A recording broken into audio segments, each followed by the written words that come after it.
الحمد لله وحده والصلاة والسلام على من لا نبي بعده أما بعد فأعوذ بالله من الشيطان الرجيم بسم الله الرحمن الرحيم لقد كفر الذين قالوا إن الله هو المسيح ابن مريم وقال المسيح يا بني إسرائيل اعبدوا الله ربي وربكم إنه من يشرك بالله فقد حرم الله عليه الجنة ومأواه النار وما للظالمين من أنصار لقد كفر الذين قالوا إن الله ثالث ثلاثة وما من إله إلا إله واحد وإن لم ينتهوا عما يقولون ليمسن الذين كفروا منهم عذاب أليم أفلا يتوبون إلى الله ويستغفرونه والله غفور رحيم ما المسيح ابن مريم إلا رسول قد خلت من قبله الرسل وأمه صديقة كانا يأكلان الطعام انظر كيف نبين لهم الآيات ثم انظر أنا يؤفكون قل أتعبدون من دون الله ما لا يملك لكم ضرا ولا نفعا والله هو السميع العليم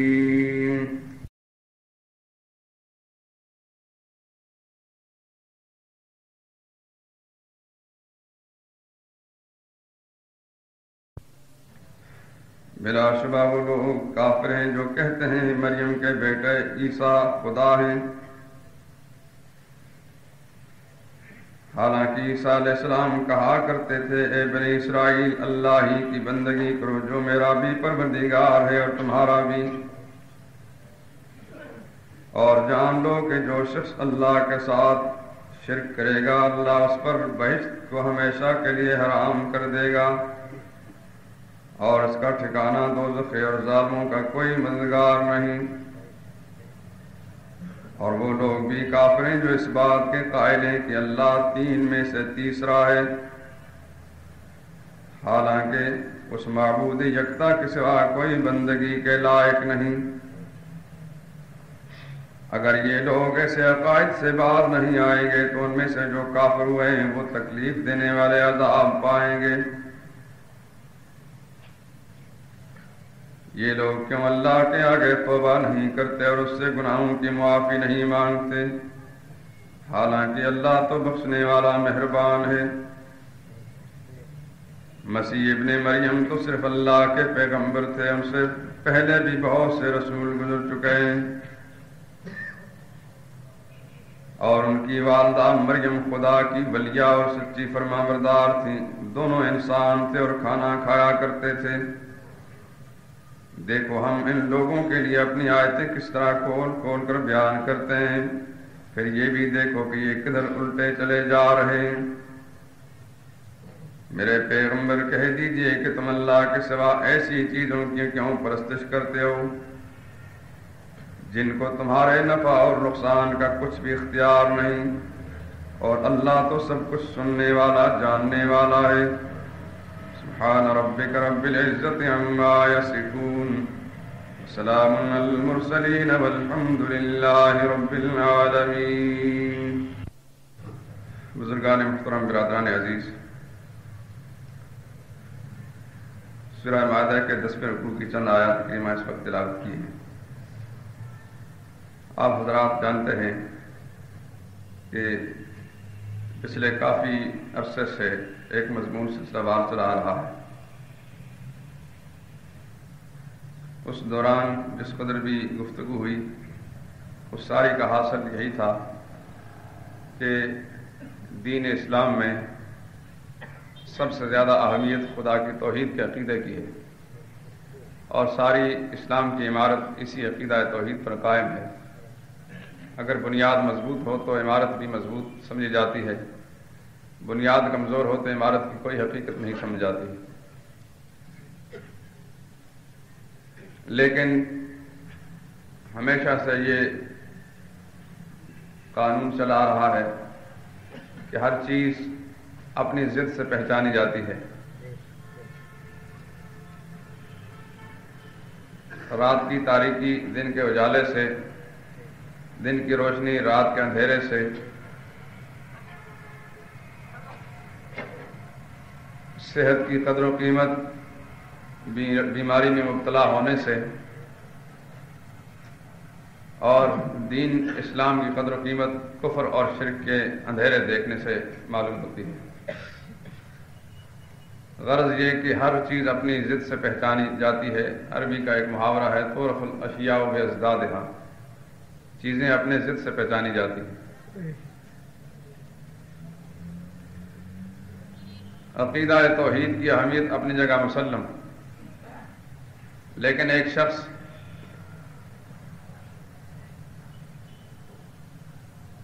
کلمہ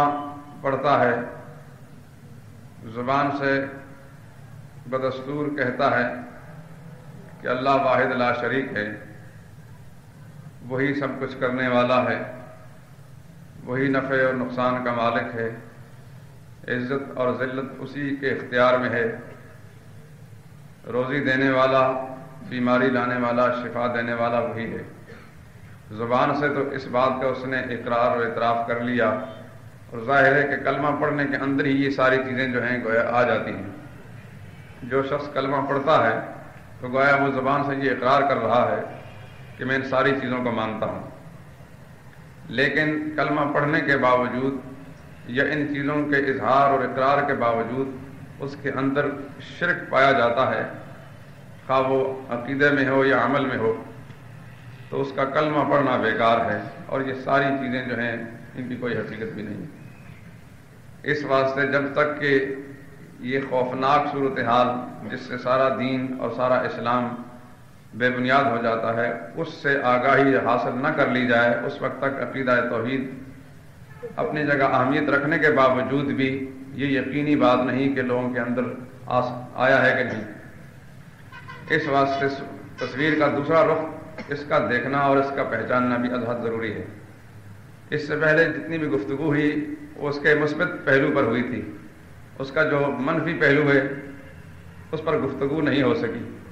اس واسطے مناسب سمجھتا ہوں کہ زیادہ تفصیلی گفتگو تو شاید اس پر نہ کرنے کی کوشش کروں، اس لیے کہ اگر یہ مسئلہ چھیڑ دیا گیا تو یہ برسوں تک چلا جائے گا، لیکن جتنی بات ضروری ہے بہرحال اس کو کہنا تو لازم ہے۔ اس واسطے میں نے آج کی اس گفتگو کی غرض و غایت یہ رکھی ہے کہ لوگوں کو یہ پہچان کرائی جائے کہ شرک کی حقیقت کیا ہے اور اس کی مضرتیں اور اس کے نقصانات کیا ہیں۔ بہت سے لوگ شرک کا لفظ تو جانتے ہیں مگر اس کی حقیقت کو نہیں جانتے، اور میں یہ سمجھتا ہوں کہ جب تک کوئی شخص شرک کی حقیقت کو نہیں پہچانتا شرک سے بچ بھی نہیں سکے گا۔ دنیا میں سب سے بڑا گناہ اگر کوئی ہے تو وہ شرک ہے۔ سرکار دو عالم صلی اللہ علیہ وسلم سے ارشاد ہے، آپ سے پوچھا گیا سب سے بڑا گناہ کون سا ہے؟ اللہ کے پیغمبر حضور صلی اللہ علیہ وسلم فرمایا انت جعل للہ ندا وهو خلقک،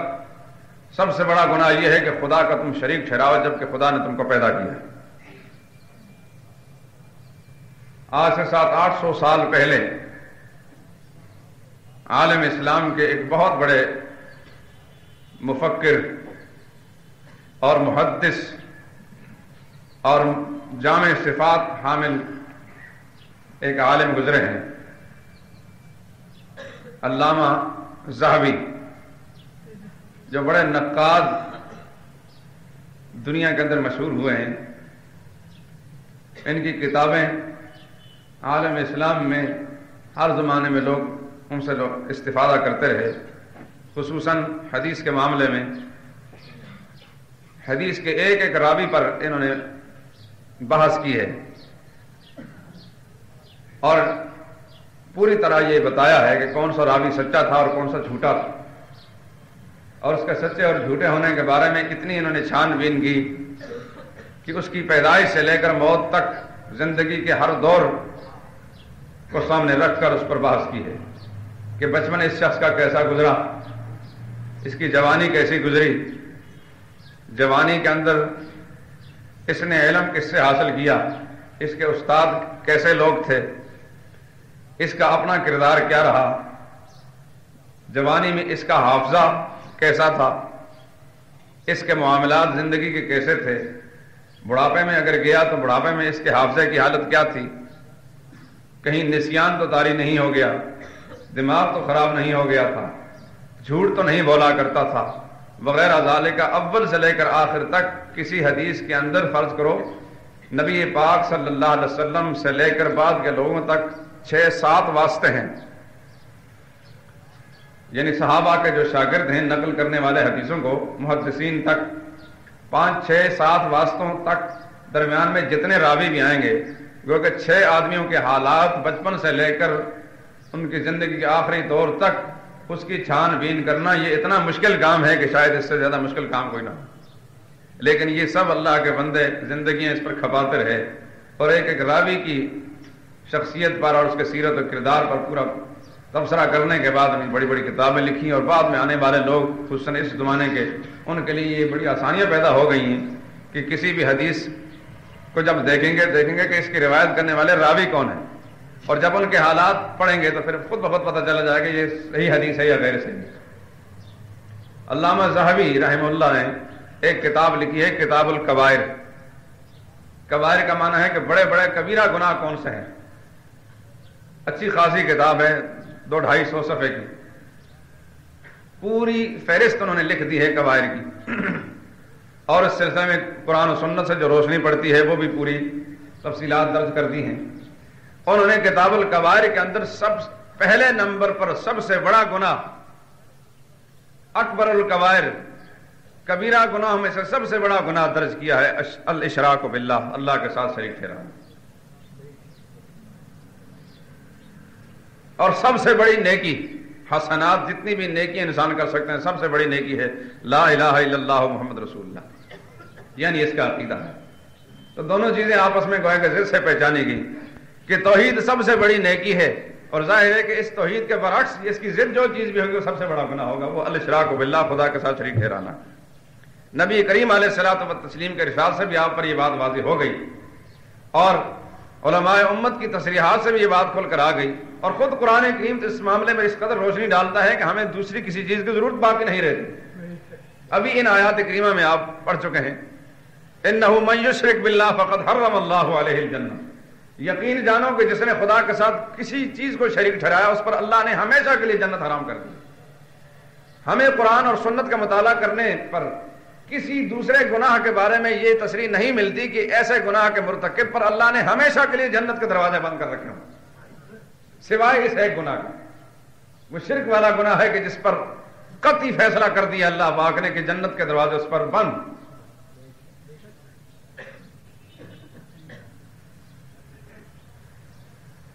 اور دوسری جگہ اللہ تعالیٰ نے اپنا اٹل قانون، شاہی ضابطہ بیان کر دیا ہے قرآن کریم میں، ایک صورت میں 2 بار، سورہ نساء میں اس کو 2 بار ذکر کیا، ان اللہ لا یغفر ان یشرک بہ ویغفر ما دون ذلک لمن یشاء۔ یقینی بات ہے اللہ نے ہرگز نہیں بخشنا اس شخص کو جس نے اللہ کے ساتھ شریک ٹھہرایا، ویغفر ما دون ذلک، اس کے علاوہ اللہ جس کو چاہے گا معاف کر دیں، لیکن مشرک کے بارے میں اٹل قانون معاف نہیں کریں گے، حتیٰ کہ اگر وہ پیغمبر کا قریبی رشتہ دار بھی ہو،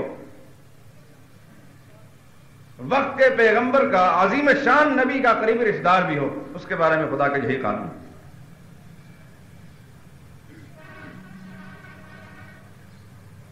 ان مجالس میں یہ بات اتنی بار دہرائی گئی ہے کہ اس کے لیے نئے سر سے کوئی تمہید باندھنے کی ضرورت نہیں، لیکن اس کے دہرانے کی اس لیے بھی شدید ضرورت ہے، بار بار ضرورت ہے کہ شیطان کے بارے میں ہم جانتے ہیں کہ ابھی وہ زندہ ہے، وہ ہر وقت انسان کے پیچھے پڑا رہتا ہے، اور سب سے زیادہ اس کی کوشش یہ ہوتی ہے کہ اس کے اندر شرک کے جراثیم کہیں نہ کہیں سے میں داخل کریں، اس واسطے وہ آگ لگانے میں لگا ہے تو ہم آگ بجھانے میں لگے رہیں گے، تو بہرحال یہ کوئی غلط بات نہیں، کیونکہ خدا کے پیغمبر دن رات یہی کام کرتے ہیں علیہم الصلوۃ والسلام۔ اگرچہ اس زمانے کے خود ساختہ عقل مند کہتے تھے کہ یہ پاگل ہیں، کہ ان کو اس کے سوا اور کوئی مسئلہ معلوم نہیں، مسئلے سب نے آتے تھے اور انہی سے دنیا نے مسئلے سیکھے ہیں، لیکن لوگ سمجھتے تھے کہ یہ دیوانے اور پاگل ہیں، ایک ہی مسئلہ دہرائے چلے جا رہے ہیں۔ اور یہ بات آج بھی کسی نہ کسی شکل میں لوگ کہتے ہیں کہ یہ پاگل ہیں۔ پاگل نہیں ہے، ضرورت پڑتی ہے تو دوسرے مسئلے بیان ہوتے ہیں، لیکن سمجھتے ہیں کہ شیطان سب سے زیادہ انسان کو گمراہ کرنے کے لیے جو طریقہ اختیار کرتا ہے وہ شرک کے اندر مبتلا کر گمراہ کرتا ہے۔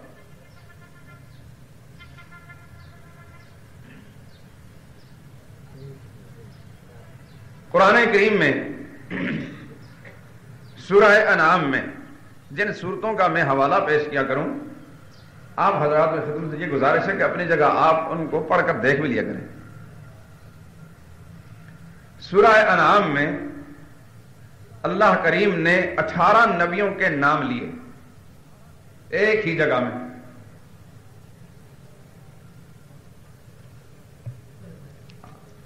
کوئی شک شبہ باقی نہ رہے۔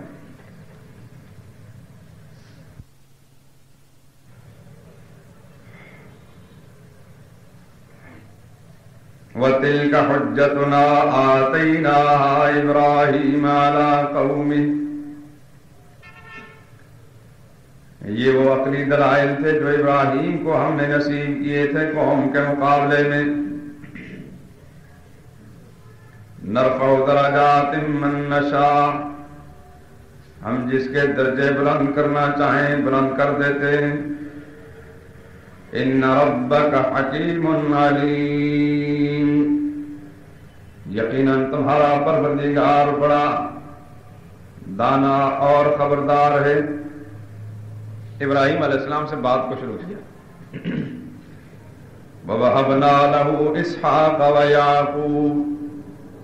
بیٹے اور پوتے کا بھی ذکر آ گیا۔ كُلًّا هَدَيْنَا وَنُوحًا هَدَيْنَا، نوح علیہ السلام کا بھی ذکر۔ وَمِن ذُرِّيَّتِهِ دَاوُودَ وَسُلَيْمَانَ وَأَيُّوبَ وَيُوسُفَ وَمُوسَىٰ وَهَارُونَ وَكَذَٰلِكَ نَجْزِي الْمُحْسِنِينَ وَزَكَرِيَّا وَيَحْيَىٰ وَعِيسَىٰ وَإِلْيَاسَ كُلٌّ مِّنَ الصَّالِحِينَ وَإِسْمَاعِيلَ وَالْيَسَعَ وَيُونُسَ وَلُوطًا وَكُلًّا فَضَّلْنَا عَلَى الْعَالَمِينَ، یہاں تک 18 نبیوں کے نام۔ وَمِنْ آبَائِهِمْ وَذُرِّيَّاتِهِمْ، ان پیغمبروں کے جتنے باپ دادے گزرے اور ان کی اولادیں گزری۔ وَإِخْوَانِهِمْ، جو لوگ ان کے برادری کے گزرے۔ وَاجْتَبَيْنَاهُمْ وَهَدَيْنَاهُمْ، ان سب کو ہم نے برگزیدہ بنایا تھا اور رہنمائی کی تھی۔ إِلَىٰ صِرَاطٍ مُسْتَقِيمٍ، سیدھی راہ پر ہم نے چلایا تھا۔ ذَلِكَ هُدَى اللَّهِ يَهْدِي بِهِ مَن يَشَاءُ مِنْ عِبَادِهِ، یہ اللہ کی ہدایت کے فیصلے ہیں، جس کو چاہے اپنی ہدایت کی لائن پر چلا دیتا ہے۔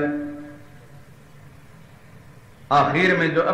مقصودی بات ہے جس کے لیے یہ ساری بات میں نے چھیڑی ہے، یہ 18 نبیوں کا ذکر کرنے کے بعد، ان کے باپ دادوں کا اجمالی حوالہ دینے کے بعد، آخر میں قرآن کہتا ہے وَلَوْ أَشْرَكُوا لَحَبِطَ عَنْهُمْ مَا كَانُوا يَعْمَلُونَ، لوگوں ان بڑے بڑے پیغمبروں جن کے نام تم نے سن لیے اور ان کے باپ دادوں اور ان کے برادری کے دوسرے نیک کار لوگ، ان سب کے لیے ہمارا اٹل قانون اور فیصلہ ہے۔ وَلَوْ بِالْفَرْض، لو فرضیہ ہے، بالفرض یہ لوگ بھی شرک کر بیٹھتے۔ نوح علیہ السلام، ابراہیم علیہ السلام، اسماعیل علیہ السلام، اسحاق و یعقوب علیہ السلام، داود و سلیمان، ایوب و یوسف، موسیٰ و ہارون، زکریا اور یحییٰ، عیسیٰ اور الیاس، یونس اور لوط، یہ سارے کے سارے پیغمبر بڑی بڑی شان والے۔ وَلَوْ أَشْرَكُوا، بالفرض یہ شرک کر بیٹھتے، لَحَبِطَ عَنْهُمْ، تو ضائع اور برباد چلے جاتے ان سے، ما کانوا یعملون، زندگی کے کیے گرائے سارے اعمال برباد ہو جاتے، کسی کو معاف نہیں کرتا۔ اور چیزیں تو اللہ فرماتے ہیں میں جس کو چاہوں گا معاف کر دوں گا، نبی تو خیر بہت بلند ہیں، لیکن شرک کا معاملہ اس قدر ہے کہ فرض کرو کہ یہ لوگ بھی اس بیماری میں کسی درجے میں مبتلا ہو جاتے، میں ان کو معاف نہ کرتا، ان کی اگلی پچھلی ساری نیکی جو ہے پانی پھیر کر رکھ دیتا میں۔ تو بڑوں کا ذکر کر کے چھوٹوں کو ڈرایا، حالانکہ نبی کا کسی گناہ میں مبتلا ہونا بھی ممکن نہیں تھے جار کے شرک جیسے خوفناک جرم کا ارتکاب کر سکیں، لیکن بعد میں آنے والوں کو سمجھا دیا کہ نبیوں کے لیے جو اٹل قانون بیان کیا گیا اس سے تم اپنے لیے راستہ متعین کر دو،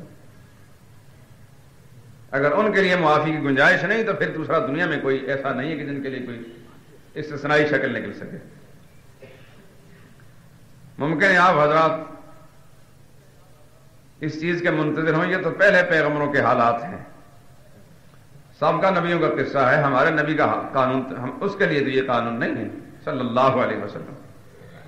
جب حضور صلی اللہ علیہ وسلم اس قانون سے مستثنا ہوں گے تو پھر ہم تو حضور کی امت ہی ہوئے۔ حضور کی امت جو ہے پہلی امتوں سے بھی اعلیٰ و افضل ہے، اس واسطے ان کے لیے کوئی گنجائش ہوگی۔ اللہ کے علم میں یہ سب کچھ تھا کہ لوگوں کو اس طرح کے خیالات دلوں میں پیدا ہو سکتے ہیں، اللہ نے وہ قانون بھی بیان کر دیا۔ 23ویں پارے میں سورہ زمر ہے جو 24ویں پارے میں جا کر ختم ہوتی ہے، وہاں رسول اللہ صلی اللہ علیہ وسلم کے لیے قانون ہے، قُلْ فَغَيْرَ اللَّهِ تَأْمُرُونِّي أَعْبُدُ أَيُّهَا الْجَاهِلُونَ۔ ایک دفعہ کفار نے حضور سے پیشکش کی کہ آپ ایک دن ہمارے معبودوں کی بندگی کر لیا کریں، پھر ہم آپ کے معبود کی بندگی کریں گے، جھگڑا ختم ہو جائے گا۔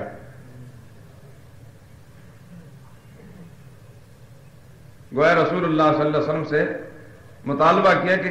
آپ کچھ نہ کچھ خاندانی طریقے پر چل کر تھوڑا بہت شرک کا ارتکاب کر لیا کریں، پھر ہم آپ کے کہنے پر چلیں گے۔ اللہ کو ان کا یہ مطالبہ اس قدر ناپسند آیا کہ قرآن کریم میں کہیں اور کسی مقام پر کسی موقع پر رب العالمین نے اس قدر غصے کا اظہار نہیں فرمایا کہ جب پیغمبر سے یہ مطالبہ کیا کہ آپ بھی شرک کا ارتکاب کریں، اللہ سخت ناراض ہو گئے۔ اور پھر قرآن کریم نے جو ان کو مخاطب کیا ہے، افغیر اللہ تأمرونی، اے جہالت کے مارے ہوئے بد نصیبو بدبختو، کیا تم مجھ سے یہ مطالبہ کرتے ہو کہ اللہ کو چھوڑ کر تمہارے خود ساختہ ٹھاکروں اور معبودوں کی بندگی میں لگ جاؤں؟ افغیر اللہ تأمرونی اعبد ایھا الجاہلون، اے جاہلو۔ حالانکہ تبلیغ کے اندر جس کو خطاب کیا جا رہا ہو یوں نہیں کہا جاتا، جس کو دعوت دی جا رہی ہو دین کے لیے اس کو یوں نہیں کہا جائے ایک کافر اور ایک جاہل، کبھی بھی اس سے کوئی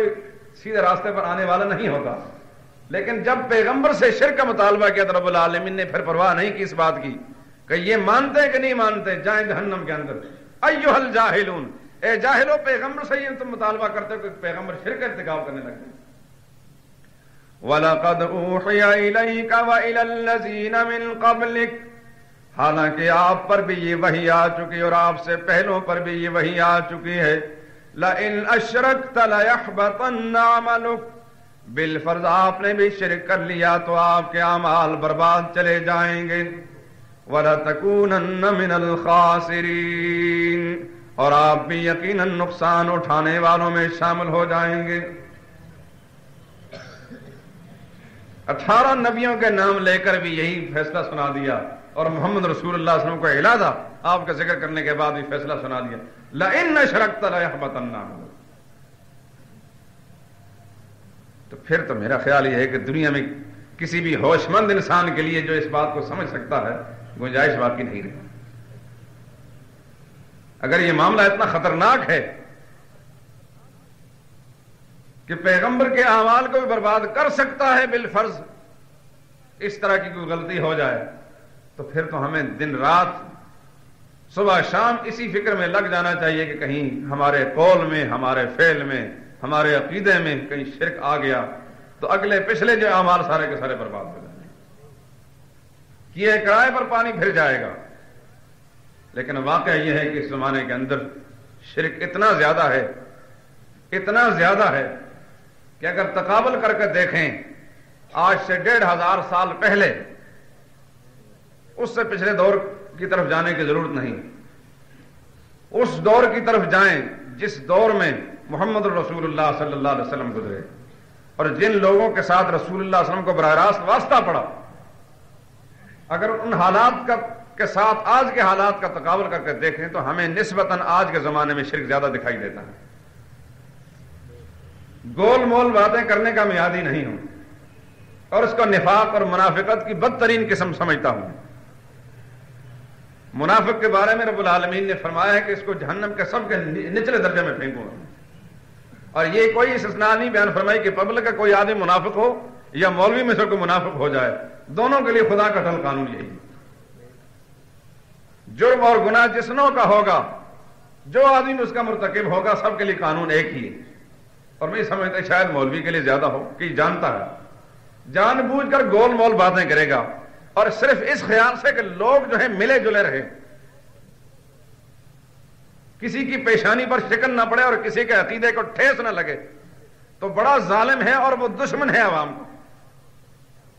عقیدے کو ٹھیس لگے گی، وہ پریشان ہوگا، تجسس کرے گا تو پھر راہ راست پر آئے گا۔ رسول اللہ صلی اللہ علیہ وسلم اور آپ سے پہلے تمام نبی لوگوں کے عقیدوں کو ٹھیس پہنچاتے رہے، لوگوں کو تکلیفیں ہوئیں تو پھر اپنے آبائی عقیدے کے خلاف یہ باتیں سننے میں انہیں جب تکلیف پہنچی تو رسول اللہ صلی اللہ علیہ وسلم اور دوسرے نبیوں کو پتھر بھی مارے انہوں نے۔ اس زمانے میں نفاق چونکہ عام ہے تو خصوصاً ان لوگوں منافقت بہت زیادہ ہے جو اپنے آپ کو سیاسی کہتے ہیں، چاہے وہ اقتدار کی کرسی پر پہنچے ہوں یا نہ پہنچے ہوں، لیکن ان میں نفاق بدرجہ اتم موجود ہوتا ہے۔ اس زمانے میں اگر منافق لوگ ہیں تو یہی ہیں، پھر ان کا دیکھا دیکھی نیچے درجے کے لوگ ہیں۔ ان کی صبح شام مہم اسی طرح کی ہوتی ہے کہ باتیں ایسی کرو جیسا کہ ہمارا ایک شخص ہمارے ملک کا اپنا عقیدہ چھوڑو نہ اور کسی کا چھیڑو نہ، جو اکثر اپنے تقریروں میں کہا کرتا ہے، اپنا چھوڑو نہ عقیدہ۔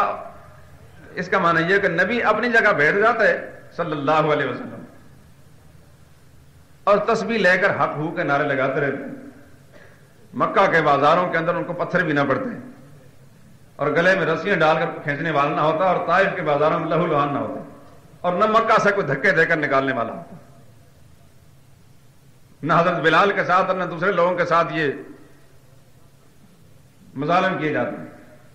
اپنا عقیدہ چھوڑو نہیں، اور حضور صلی اللہ علیہ وسلم پر تو غار حرا میں وحی آ گئی تو ٹھیک ہے،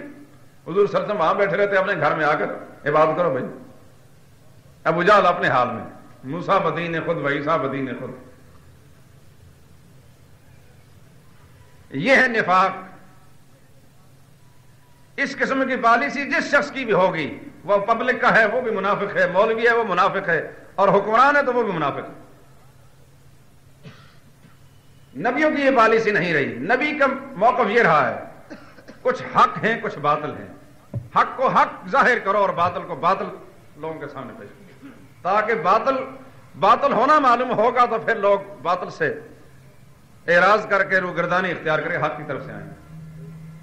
اگر باطل کا باطل ہونا ہی معلوم نہ ہوا تو لوگ باطل چھوڑیں گے کیسے؟ اس طرح کی باتیں جو ہیں لوگوں کو بہت چبھتی ہیں،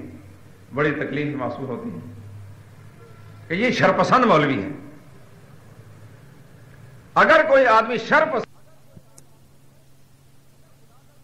مگر خدا کا قرآن بیان کرنا، اور قرآن کریم دیکھیں، قرآن کریم جس کی برائی کرے گا اس آیت کا جس نے بھی پڑھنا ہے ظاہر ہے تو اس کا ترجمہ تو کرنا ہی ہے۔ جس کے عقیدے پر قرآن کریم زد لاتا ہے ظاہر ہے کہ اس آیت کے ذریعے سے اس کو تکلیف ہوگی، اس کے ترجمے سے تکلیف ہوگی۔ تو وہ کہنے والا تو ضرور کہے گا کہ یہ شرپسند ہے، مگر یہ شرپسندی کا فتویٰ سب سے پہلے تو لگے گا قرآن پر، اور پھر اس پر لگے گا جو قرآن کو بیان کرتا ہے۔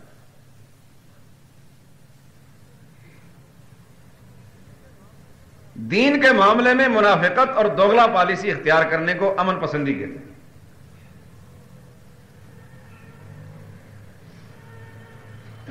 لیکن ہم تو بہرحال مجبور ہیں اس بات کہ ہمیں اس نیک نامی کی کوئی ضرورت بھی نہیں، کسی زمانے میں بھی اس نیک نامی کی قطر ہمیں کوئی ضرورت بھی نہیں کہ کسی زمانے میں اب امن پسندی کے ایوارڈ ہمیں ملیں۔ طوائفوں کے ساتھ ملتے ہیں، عجیب زمانہ ہے یہ بھی، دنیا میں کسی نے کوئی دور نہیں دیکھا ہوگا۔ اسی صف میں طوائف کھڑی ہے، اسی کے اندر ایک صوفی اور مولوی کھڑا، قاری کو بھی ایوارڈ دیا جا رہا ہے اور طوائف کو بھی ایوارڈ دیا جا رہا ہے۔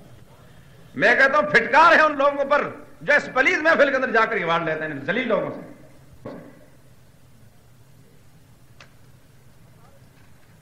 حقارت کی جوتی کے ساتھ اٹھا کر پھینک دینا چاہیے، ٹھکرا دینا چاہیے اس چیز کو۔ ہم ان لوگوں سے کوئی عزت نہیں چاہتے، فإن العزة للہ جميعا۔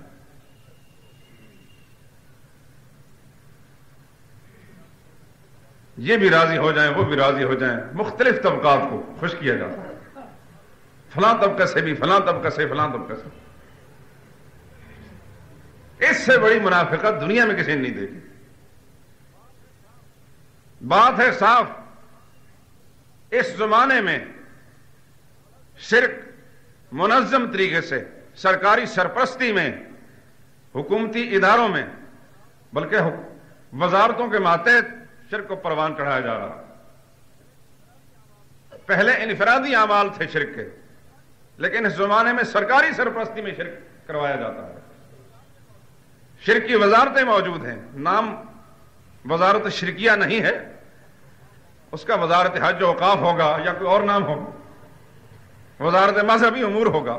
لیکن ہے وزارت شرک۔ اس واسطے جو شخص اس بات کو سمجھتا ہے، سمجھ آتی دیر سے ہے، یہ جلدی جلدی نہیں آتی، بہت مشکل سمجھ آتی ہے۔ بڑے پتھر مارنے کے بعد نبیوں کو پھر نبیوں کے دامن کے ساتھ وابستہ ہوتے تھے لوگ، وہی لوگ جو پیغمبر کے خون کے پیاسے ہوتے تھے، کیونکہ یہ بیماری ایسی ہے کہ جس کو لگ جائے بڑی مشکل سے یہ بیماری دور ہوتی ہے۔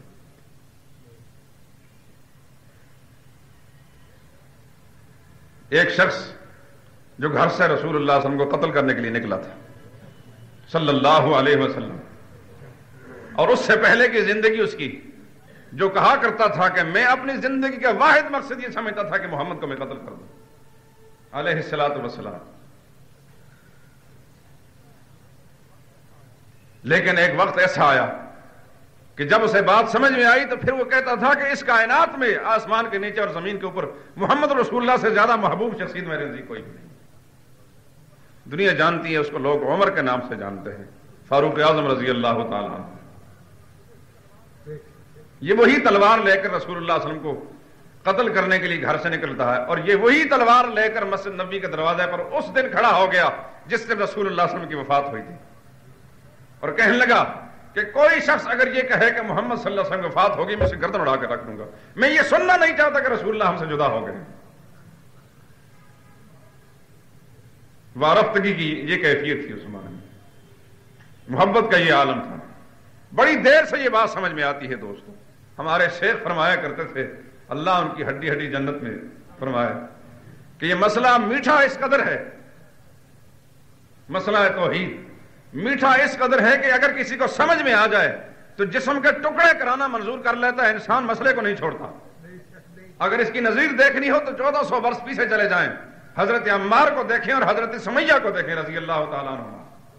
ابو جہل نے حضرت سمیہ بوڑھی عورت، بوڑھی خاتون، صرف توحید کے جرم میں ان کی ایک لات ایک اونٹ کے ساتھ باندھی اور دوسری لات دوسرے اونٹ کے ساتھ باندھنے کے بعد دونوں کو ادھر ادھر ہنگایا، دو ٹکڑے ہو گئی وہ اللہ کی بندی، لیکن اس نے محمد رسول اللہ کے ساتھ غداری برداشت نہیں کی، اور گناہ اس کا اور کچھ بھی نہیں تھا، کسی کو قتل نہیں کیا، کسی کو گالی نہیں، صرف اس لیے کہ وہ لا الہ الا اللہ محمد رسول اللہ پڑھ کر رسول اللہ کے ساتھ وابستہ ہو گئی صلی اللہ علیہ وسلم۔ ابو جہل کو یہ بات ناپسند تھی۔ اور نہ سمجھ میں آئے تو میٹھا اس قدر ہے کہ ٹکڑے کرنا برداشت کر لیتا ہے انسان اپنے بدن کے، لیکن چھوڑتا نہیں. اور نہ سمجھ میں آئے تو توحید بیان کرنے والے سے برا انسان بھی دنیا میں کوئی نہیں لگتا. سارے مسئلے جتنے بھی لوگ بیان کر لیں،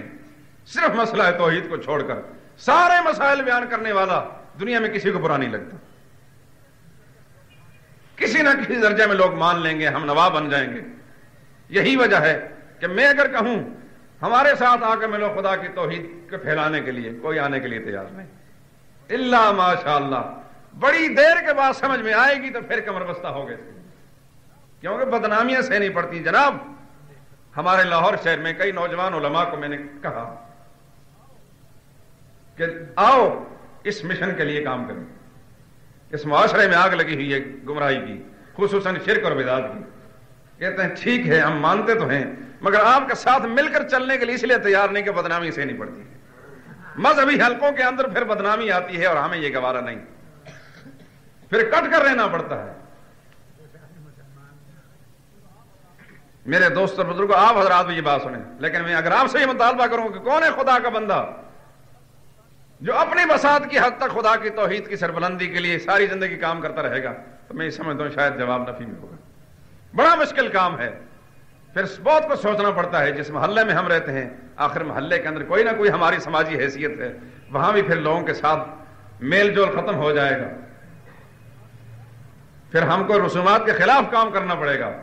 شرک اور بدعات کے خلاف کام کرنا پڑے گا، اور پھر یہ بدنامیاں جو ہیں ہمارا مقدر بن جائیں گی. ہم اتنے کوئی ناسمجھ نہیں ہیں کہ اپنے لیے سر پر خواہ مخواہ کی بدنامی لے لیں اس مولوی کے پیچھے لگ کر.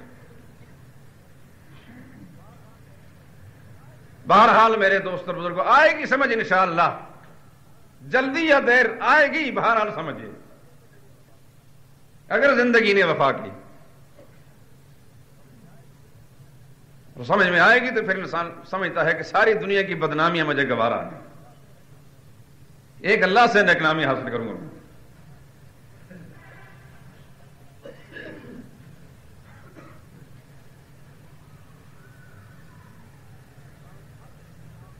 شیطان ہر کام کی اجازت دے دے گا انسان کو، اس کی طرف راغب ہونے کے لیے آمادہ کر دے گا، کیونکہ اس کے لیے یہ کوئی مشکل کام نہیں ہے. جو سمجھتا ہے کہ اس سے ہٹانا بھی بڑا آسان ہے، لیکن اس لائن پر نہیں آنے دیتا. میٹھی میٹھی دین کی باتیں کرانے میں شیطان کو کوئی تکلیف نہیں ہوتی کہ میٹھی میٹھی باتیں کر لیں جس سے ٹھیک اگلے نے خاموش ہو کر سن لیا. اور جب اس کے عقیدے پر زد پڑی کہ بھائی اللہ کے سوا نظر و نیاز کا مالک کوئی نہیں، کسی کا نام کو نظر نیاز نہیں دی جا سکتی، یہ سب شرک ہے، پھر وہ سوچے گا میرے ماں باپ ہی نظر نیاز دیتے ہیں غیر اللہ کی، باپ دادا دیتے چلے آئے، ہمارے محلے دار سارے دیتے ہیں، یہ تو بات گوارا نہیں ہو سکتی. اگر کہا جائے نماز پڑھا کرو بھائی، روزے رکھا کرو، ٹھیک ہے جی اچھی بات کہہ رہے ہو، اس سے کیا تکلیف ہوتی ہے؟ نماز بھی پڑھتے چلے جائیں گے اور ساتھ ساتھ غیر اللہ کی نظر نیاز بھی جاری رہے گی، تسبیح بھی بڑی لمبی ہوگی، حضرت صاحب کے ہاتھ میں ہاتھ بھی دے دیا، مرید بھی ہو گئے، نقش بندی ساتھ لگا دیا، چشتی اور سور وردی اور قادری اور فلاں فلاں بھی ساتھ لگا ہوا ہے، مگر شرک بھی ساتھ چل رہا. عقیدے میں بھی شرک موجود ہے، غیر اللہ کی پوجا پکار ہو رہی ہے. ذرا کوئی بیماری آئی تو کسی دربار پر چلے گئے شفا مانگنے کے لیے، کاروبار میں کوئی نقصان ہوا تو کسی دربار پر چلے گئے غنا مانگنے کے لیے، دولت مندی مانگنے کے لیے. وزارت کی کوشش کر رہے ہیں، کش مکش جاری ہے، چلو جی فلاں حضرت کے دربار پر جا کر حاضری دو، وزارت مل جائے.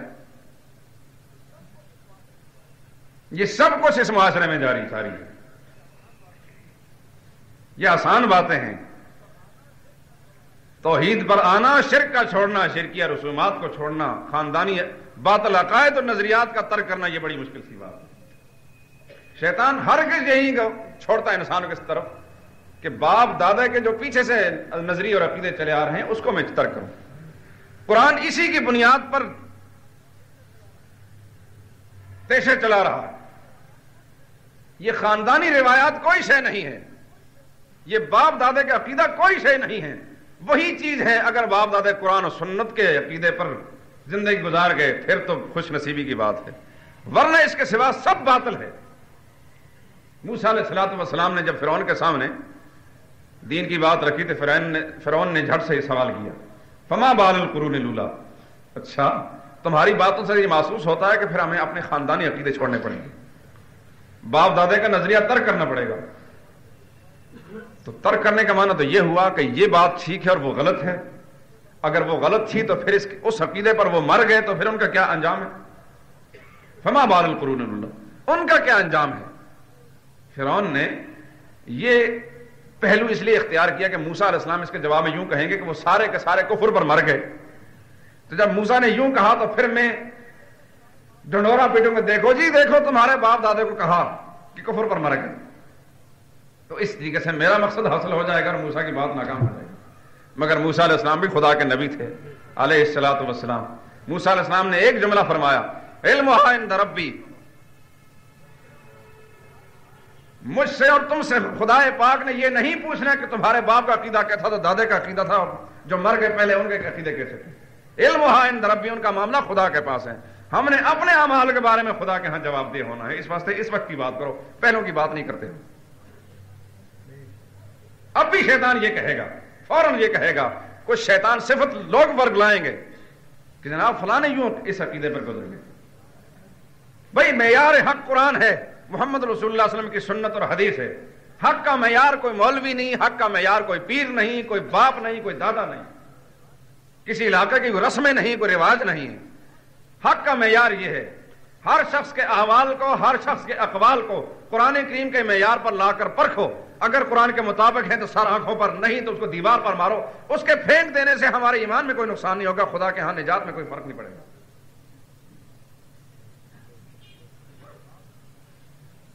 اور یہ بات